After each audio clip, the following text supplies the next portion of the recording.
RSS के chief Mohan Bhagwat के बयान पर एआईएमआईएम के सदर असदुद्दीन ओवैसी का भी रद्देअमल सामने आया है। उन्होंने कहा है कि आरएसएस क्यों कहती है कि वो बीजेपी को कंट्रोल नहीं करती, जबकि आरएसएस की किताब में इस बात का जिक्र है कि उन्होंने ही बीजेपी को कायम किया है।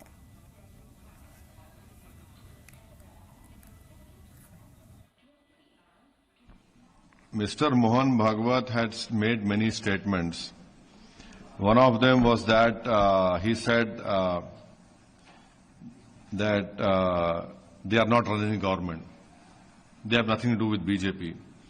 Now, I want to show to you that in an RSS publication, which was published in 1997, and this book is called, in that RSS has accepted that they have created BJP, they have created ABVP, they have created Hindu Jagran Manch, VHP.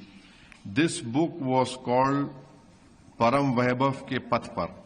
And in these 40 organizations which RSS himself have claimed that they have formed, BJP figures at number 3 in the list.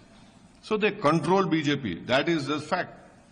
Mr. Mohan Bhagwat can deny and try to pull a wool over the people's eyes, but the fact is this.